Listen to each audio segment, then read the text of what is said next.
네, 교수님. 오늘은 저희가 켄텍의 면접에 대해서 궁금해하시는 분들이 많아서 우리 학교의 면접이 어떤 것인지 좀 알려드리려고 합니다. 네.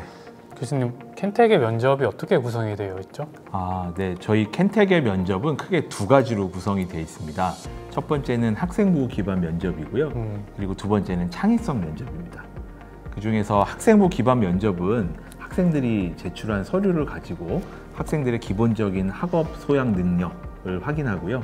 그리고 우리 학교에 이 학생이 가장 적합한 인재인지 지원 적합성을 확인해보는 그런 면접입니다. 좀 익숙한 스타일의 면접이긴 네. 하네요. 아마 다른 학교에서도 비슷하게 학생부를 가지고 많이 보고 계신 것 같습니다. 대신 우리 학교만의 특별한 면접이 하나 있죠. 창의성 면접인데요. 그렇죠. 예. 교수님, 창의성 면접은 어떤 면접인가요?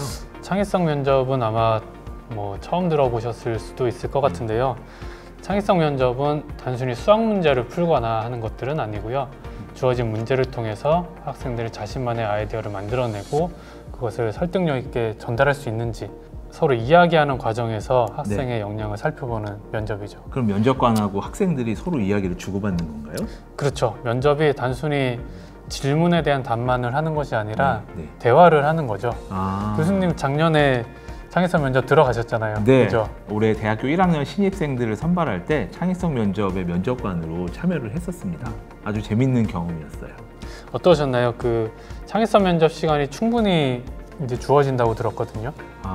한 사람당 주어지는 시간은 준비 시간 30분, 그리고 면접 시간 25분 이렇게 해서 총 55분의 시간을 저희가 할애하고 있습니다.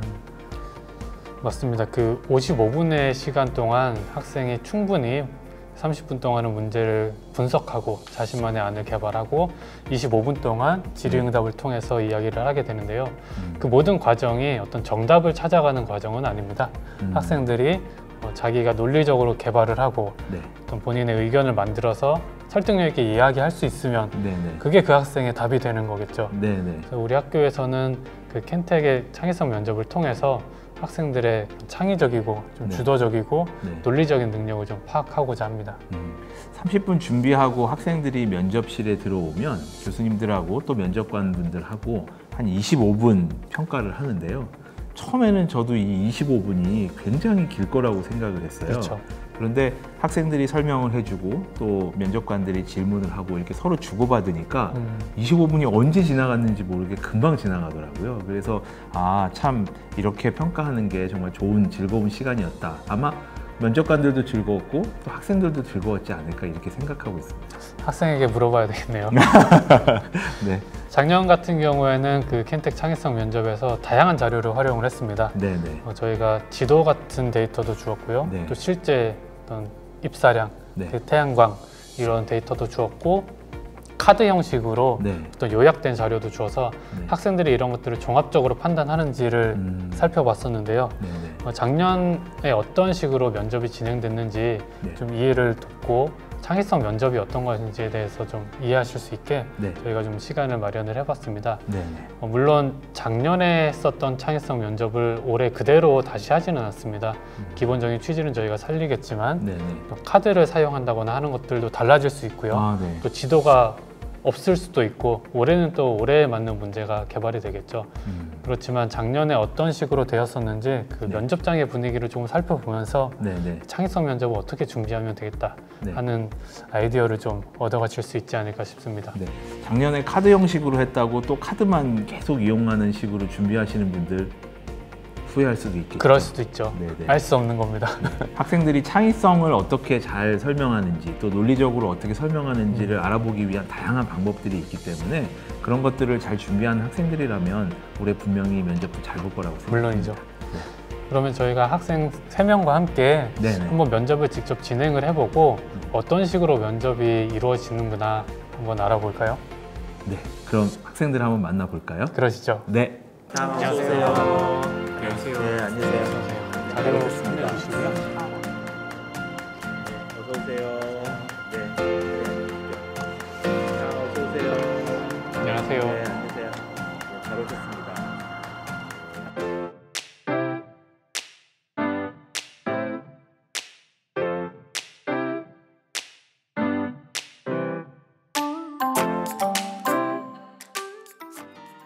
먼저 태양광 발전소를 저는 I7번 좌표에 위치시켰는데요.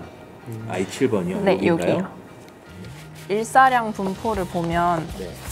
I열과 J열이 가장 일사량이 많은 위치입니다. 그래서 태생태계가 위치하는 곳을 제외했을 때 여기 세 개가 I7, I8, I9가 가장 적합한 위치가 되는데 빛가람 마을인가요? 빛가람 마을이 여기 위치하는 것을 고려했을 때 여기에 송전을 한다고 했을 때 거리가 가까워야 되기 때문에 저는 I7번에 위치를 시켰습니다. 지금 I하고 J가 일사량이 제일 많은 곳이죠? 네. 그럼 일사량이 많다는 얘기는 태양광 발전을 많이 할 수 있다는 그렇죠. 얘기겠네요. 네. 그 일사량 데이터를 보았을 때 이쪽 I부터 J까지에 있는 곳이 가장 일사량이 많으므로, 그리고 또 동물들이 없는 지역인 I7, 8, 9에서의 지역 중 하나에다가 위치하려고 하고 있습니다. I하고 J 행이 가장 일사량이 많군요. 네. 그 얘기는 태양광 발전에 유리하다는 얘기겠죠? 네. 네. 그래서 그럼 어디를 정하시겠어요? 경제적인 측면은 고려하지 않아도 되지만 그래도 마을과 가장 가까운 I7에다가 위치하겠습니다. 또 J8에 태양광을 둔 이유는 일단 I랑 J가 가장 큰 발전량을 나타내는데 사실 실제 상황에서는 더 아래에 있는 위도가 더 큰 발전량을 더 나타낼 거라 생각해서 해양에 두게 되었고, 또 두 번째 이유로는 저는 이 토지 사용량을 줄이기 위해서 해양에 두는 그 방안을 생각했습니다. 태양광의 경우 또 해상에 놓는 해상 태양광을 생각을 해주셨는데요. 무엇이든지 좋아요. 그 태양광을 해상 발전을 하는 경우랑 육지 위에서 하는 경우 어떤 차이가 있을까요? 장단점으로? 일단 육지에 두게 되면 태양광의 장점은 관리가 편하게 됩니다. 일단 그 접근성이 좋아지기 때문에 관리가 편한데 제 개인적인 생각으로는 저는 태양광이 보기에 좋다고 생각하진 않고 되게 색깔도 검은색 이런 느낌이라서 봤을 때 별로 이쁘지 않다고 생각해서 저는 해양에 두는 걸 생각했고, 또 해양에 뒀을 때 장점은 이 구역을 봤을 때는 저는 위도가 더 낮기 때문에 더 큰 발전량을 세울 수 있다고 생각해서 해양이 장점이 더 많다 생각했습니다. 또 토지 사용량도 줄일 수 있어서 그 안 쓴 토지는 또 다른 산업을 하는데 사용할 수 있다고 생각했습니다. 먼저 1번 화석 연료 발전소부터 설명드리겠습니다. 저는 화석 연료 발전소를 B4번에다가 위치하려고 했는데요. 그 이유는 먼저 1번 문제 같은 경우는 경제적인 측면을 고려하지 않아도 된다고 하기 때문에 사회적인 측면에서만 고려를 해본다면 B4에 있는 주변에 있는 마을은 참사리 마을입니다. 먼저 그 사회적인 측면보다 환경적인 측면을 먼저 보게 되면 풍향이 여기서 시작을 해서 산을 타고 넘어가게 됩니다. 따라서 여기에서 나오는 미세먼지 같은 경우가 그 참사리 마을로 가지 않게 되는데, 그러한 이유로 화석연료 발전소는 B4에다가 위치하려고 하고 있습니다. 화석연료 발전소는 아무 곳에나 다 설치할 수가 있었나요? 아니요, 그 유전이 위치한 좌표에서만 설치가 가능했습니다. 이 세 가지 중에서 여기를 고르셨다는 말씀이죠? 네. 그 이유는 이제 풍향을 고려해서 미세먼지 그걸 고려하신 거죠? 네. 다른 마을 같은 경우는 설치하였을 때 바로 그 옆에 마을로 풍향이 있기 때문에 미세먼지가 마을 쪽으로 갈 확률이 높습니다. 어느 데이터가 그걸 얘기해 주고 있나요? 풍속과 풍향 데이터가 그 이야기를 해주고 있습니다. 화석연료 발전소가 유전이 위치한 좌표에만 설치할 수 있다고 되어 있는데 요거 세 개가 후보군이 될 수 있는데요. 화석연료 발전소의 환경 영향, 여기 카드에 적혀 있는 것처럼 환경 영향을 보았을 때 바람의 방향을 고려를 해야 되는데 저는 일단 B4가 가장 적합하다고 생각을 했어요. 여기 나머지 두 개의 유전은 바람의 방향이 이렇게 되는데 그러면 마을에 직접적으로 영향을 주게 됩니다. 그런 것들을 고려했을 때 여기 B4번의 유전이 가장 적합하다고 생각을 했고, 풍향을 보면은 이쪽으로 가서 이렇게 나가는 방향인데 바람이 불었을 때 여기 이 마을에 영향을 줄 수 있다고 생각을 할 수도 있는데 여기 산이 그거에 어느 정도 방어막 역할을 해줄 수 있을 거라고 판단을 했어요. 그래서 그런 이중 방어막, 풍향이 직접적이지 않고 산이 존재하기 때문에 저는 B4가 가장 적합하다고 생각했습니다. 다른 유전들은 바로 마을 근처에 있고 맞아요. 바로 네. 배출가스가 나오게 되면 마을에 영향을 주고 있군요. 네. 반면에 여기는 이제 산이 그런 막아주는 역할을 한다. 네. 나무가 있으면 나무가 그런 유해물질 같은 걸 흡수하기도 하나요? 제가 고려한 건 그 나무가 유해물질을 흡수하는 것이 아니라 마을은 집 표면에 위치해 있잖아요. 그래서 네네. 이 조금 더 올라가면은 미세먼지가 덜 영향을 주지 않을까라고 판단을 한 겁니다. 네. 일단 화석 연료부터 말씀드리면요. 일단 화석 연료가 유전이 위치한 곳에만 설치를 할 수 있어서 저는 B사를 골랐는데 B사를 고른 이유가 일단 A12랑 F5를 보게 되면은 이게 직접적으로 마을에 영향을 끼치기 때문에 미세먼지로 인한 그 피해가 너무 클 것 같아서 이 B4가 이 산맥이 좀 막아주는 역할을 해서 일단 이곳에 두게 되었고요. 또 다른 발전소는 어디 했는지? 풍력 발전소는 풍속이 셀수록 발전 에너지량이 많기 때문에 저는 B1에 위치시켰습니다. 풍속 분포를 보면은 이쪽 어디 지도에 어디 나와 있나요? 네, 여기 여기 바깥쪽 라인이 가장 풍속이 세게 나타나는데요. 육지에 비해서 바다 쪽이 네. 풍속이 훨씬 강하군요. 네, 그래서 저는 해상 풍력 쪽으로 생각을 해봤어요. 그래서 마을과의 거리 그리고 어업이나 이런 생태계에 영향을 미치지 않는 부분을 고려했을 때 B1이 가장 적합하다고 판단을 했습니다. 풍력 발전소는 네. 풍속이 가장 빠른 지역에서 또 마을과 가장 가까운 G1에다가 위치하려고 하고 있습니다. G1이 어디죠? 여기 이 부분입니다. 그러면 G1에서 만약에 발전을 하게 된다 그러면 네. 이 마을 여기가 네. 이곳이 빛가라 마을인 것 같은데. 네. 그렇죠? 그쪽으로 전력을 보내주는 걸 생각하신 거군요. 네. 풍력을 보게 되면은 일단 이 가해 쪽이 그 발전량이 크게 되는데 일단 이곳이 일단 어업도 가까이 있지 않고 물고기가 사는 위치랑도 좀 거리감이 있는 것 같아서 A6을 고르게 되었습니다.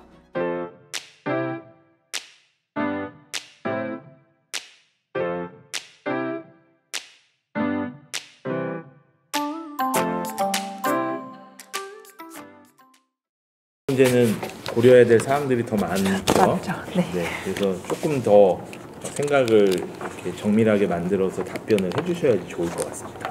네. 일단 저는 마을별로 그 발전량 공급되어야 하는 에너지 양을 고려를 했을 때 네네. 마을별로 하나씩 해보았는데요. 먼저 참사리 마을 먼저 말씀을 드릴게요. 참사리 마을은 이 풍력 발전소, 가장 적합하다고 말씀드렸던 이 풍력 발전소를 위치시키는데 이 B1 좌표에서 생산되는 에너지 양이 20이 되게 됩니다. 풍속이 20이기 때문에 전기 에너지량이 20이 되고, 그래서 여기서 이렇게 참사리 마을로 전기를 공급해주게 되는 거고요. 화석연료 발전소에서 이렇게 연결을 했습니다. 그리고 화석연료 발전소의 전기 에너지량이 60이므로 두 개를 더했을 때 80. 네. 이 마을에 필요한 양은 얼마죠? 그 마을에 필요한 양은 80입니다. 그래서 80을 딱 맞췄습니다. 다음으로는 참사리 마을을 말씀드리겠습니다. 참사리 마을은 여기 위치해 있는 마을인데요. 참사리 마을 같은 경우는 산업적 활로의 개척이 필요하면서도 투표율이 60% 정도입니다. 투표율이 60%인 경우에는 그 마을 사람들이 사회적으로 관심이 많다는 것을 의미를 하고 있는데, 따라서 이곳에 또 산에서 야생동물 사냥을 많이 즐기고 있다고 되어 있어서 산에 있는 그 자연환경을 파괴하지 않으면서 발전소를 짓고자 많은 생각을 하였습니다. 저는 두 가지 안을 생각을 해보았는데요. 첫 번째 안 같은 경우는 여기다가 화력발전소를 짓게 되고, 화력발전소에서부터 60의 에너지를 생산할 수 있게 됩니다. 또한 여기에다 해상풍력발전소를 짓게 되면 20의 에너지를 얻게 되면서 전선을 이어서 그 발전의 양을 충분히 맞출 수 있다고 생각을 합니다. 참사리 마을에 필요한 전력량이 얼마죠? 80입니다. 80, 네, 20, 60으로 80이 딱 되고, 이렇게 되면은 경제적인 측면에서도 발전 비용이 17 정도 들게 되는 측면에서 경제적인 측면도 괜찮다고 생각을 하였습니다. 그리고 두 번째 안은 원자력 발전소를 이쪽에 짓게 되면 90의 에너지를 생산하면서 80의 공급 에너지를 충분히 만족시킬 수 있다고 생각을 합니다. 참사리 마을에는 그러면 풍력 발전 그리고 화력 발전으로 하는 그런 안이 하나 있을 수 있고, 네. 그다음에 그렇게 설치하지 않고 원자력 발전소 하나만 설치하는 그런 안도 가능할 것 같다, 그 말씀이신 거죠? 네. 그 참사리 마을을 보니까 갈수록 어획량이 줄고 있고요. 네. 어업 중심의 곳인데 네. 새로운 산업적 활로 개척이 필요하다고 이야기를 하고 있거든요. 네. 그러면 방금 설명해 주신 그런 두 가지 안이 네. 이런 산업적 활로 개척하고는 어떻게 좀 잘 연결이 될 수 있을까요? 아무래도 발전소를 짓게 되면은 그곳에 일자리가 생기게 되면서 산업적 활로가 개척이 되지 않을까 생각을 하였습니다. 참사리 마을을 보게 되면은 이곳에서도 광물 산업이나 어업 중심 사회가 좀 쇠퇴하고 있는 경향을 보이고 있는데, 그것을 막기 위해서 이제 화석 연료를 발전시키고 풍력을 발전시켜서 이곳에 일자리를 좀 창출할 생각이고, 또 여기서 제가 다른 정책적으로 하나 제안을 하자면은, 주민들이 산에서 야생동물 사냥을 즐긴다고 했는데 저는 그게 바람직한 그 취미 활동이라고 생각하지 않아서 이 산에서의 등산이나 또 해안가를 이용한 어떤 활동, 또 산 정화 활동 등을 제안을 해서 그 좀 캠페인을 만들 생각입니다. 뱀의 마을과 빛가람 마을은 그럼 어떻게 공급하면 될까요? 네, 뱀의 마을은 이쪽에 원자력 발전소를 건설하는 것으로 완성됩니다. 하나면 다 되는 건가요? 네, 일단 뱀의 마을에 필요한 전기 양이 60인데요. 60이 필요한 마을인데 원자력 발전소에서 생산되는 에너지량이 90이기 때문에 네네. 이렇게 공급을 했을 때 넘칩니다. 충분하네요. 네. 조금 작은 발전소를 해서 딱 60만큼 맞추는 방법도 있지 않을까요? 네, 사실 제가 고민을 했던 게 뱀의 마을의 특성이 주민들이 건강에 관심이 많거든요. 네네. 그래서 그런 부분을 고려했을 때는 이쪽이나 이쪽 라인에 여기에 풍력 발전소를 건설하는 거나, 네. 아니면 이쪽에 태양광 일사량이 적더라도 태양광 발전소를 여러 개 분포시켜서 공급하는 것도 하나의 방법이 될 수 있다고 생각을 했습니다. 그런데 굳이 원자력을 고르는 거는 어떤 면을 더 장점을 생각하는 걸까요? 제가 생각한 두 번째 대안에 대해서, 여기 해상풍력 발전소를 건설하게 되는 거잖아요. 네. 근데 이 마을이 어업이 발달해가지고 이쪽에서만 어업이 일어나지 않을 거라고 생각을 했어요. 그래서 여기까지 넘어올 수 있는데, 네. 확장될 수 있는데 그 부분의 여지를 막아서 이 마을 사람들에게 약간 불만이 되지 않을까라고 생각을 했습니다. 지금 이렇게 네 군데에서만 어업을 하고 있지만 향후에 그 옆에까지 어장이 확장이 될 수도 있고, 그럼 그걸 고려하면 풍력을 설치하는 거는 좀 적합하지 않다, 이렇게 생각했다는 거군요. 네. 그리고 이 송전선 이렇게 고려했을 때도 좀 더 복잡해지기 때문에 나중에 발전될 것을 고려했을 때 단순하게 가는 것이 낫다고 판단한 것도 있습니다. 네. 먼저 베넷마을부터 말씀드리도록 하겠습니다. 이 지역에 있는 곳을 베넷마을이라고 칭하고 있는데, 저는 이 베넷마을에 풍력발전소를 3개를 지음으로써 전력을 공급하고자 하고 있습니다. 풍속 풍향 데이터로 보았을 때 대략 이 정도 지역이 가장 풍속이 빠르다고 되어 있는데, 그 중에서 저는 A6, 7, B6에다가 그 풍력발전소 3개를 지으려고 하고 있습니다. 한번 해보시겠어요? 네. 이렇게 3개를 지으면은 한꺼번에 전력이 모두 모여지고, 그 상태로 전선을 한 번에 이어지면은 전선적인 측면에서도 경제적으로 좀 비용을 줄일 수 있고, 또 사회적인 측면, 성경적인 측면을 고려해 보았을 때 베넷마을 같은 경우는 투표율이 40% 수준이라고 되어 있습니다. 그리고 또한 그 출산율은 높지만 젊은 층의 인구로 유출이 많이 일어나고 있다고 하는데, 이러한 이유에서 풍력발전소를 짓게 되면 그쪽에서의 이제 이 일자리가 늘어날 것이고, 그럼으로써 인구 유출이 조금 줄어들 수 있지 않을까라고 생각을 하고 있습니다. 전선을 연결함으로 인해서 생기는 문제점은 없을까요? 농경지가 조금 파괴될 수도 있다고 생각을 하지만 나머지 땅이 많이 있기 때문에 이쪽도 사용할 수 있으면 괜찮을 거라 생각을 하는데 그 측면에서는 고려해보지 못했던 것 같습니다. 전 풍력을 사용해서 그 60의 전기 에너지를 다 충당할 생각이고요. 그렇게 생각한 이유는 일단 배맨마을을 봤을 때 굉장히 인구 유출이 많이 일어나고 있어서 이 인구를 잡을 방안을 생각해 봤는데 저는 풍력을 이용해서 관광업을 발전시키고 또 문화재를 이용해서 관광업을 발전시켜서 시너지 효과를 노릴 것이고요. 또 그것이 일어나게 되면은 다른 산업들도 같이 발전할 수 있어서 또 주민들이 필요한 건강시설 그런 것들도 같이 들어올 수 있을 거라 생각해서 풍력을 좀 많이 설치한 경향이 있습니다. 비교적 친환경적이라고 판단되는 풍력과 태양광을 설치한 이유가 있는데요. 빛가람 마을은 자연을 보전하려는 사람들도 있고 자연을 개발하자는 사람들도 있는 마을입니다. 그래서 그런 두 부류의 사람들의 요구를 충족시키기 위해서는 요 풍력과 태양광을 많이 설치하는 쪽이 더 적합하다고 판단했습니다. 왜냐하면 원자력 발전소나 화석연료 발전소를 설치했을 때는 자연을 보전하자는 사람들이 조금 불만이지 않을까라고 판단을 했기 때문에 그렇게 해보았습니다.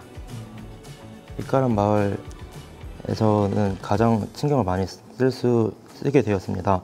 왜냐하면은 그 투표율이 80%이기 때문에 사회적으로 많이 관심이 있으면서도 자연을 개발하고 혹은 자연을 보존하자는 사람들이 많기 때문에 그 두 부류의 사람들을 모두 만족시킬 수 있는 방안이 어떤 게 있을까 생각을 하였습니다. 저는 자연환경을 최대한 보존하는 방식으로 발전소를 짓고자 생각을 하였고 또 따라서 저는 풍력발전소를 5가지를 여기서 지으려고 하였습니다. 또 빛가람 마을을 보게 되면은 풍력이랑 원자력으로 이 필요한 전기량을 충당할 거고요. 또 이곳에서의 자연을 보존하고 또 개발을 하겠다라는 사람들이 대립 중인데 저는 이 마을의 투표율을 봤을 때 대부분의 사람들이 어떤 시민의식을 갖고 있다고 생각해서 일단 자연을 개발하자는 그 사람들을 설득하는 그런 캠페인을 벌일 생각도 있고요. 사실 이 수익을 얻기 위해서 자연을 개발하는 것이잖아요. 그래서 이 원자력이나 풍력으로서 수익을 충당하는 방안도 생각해 볼 것 같습니다.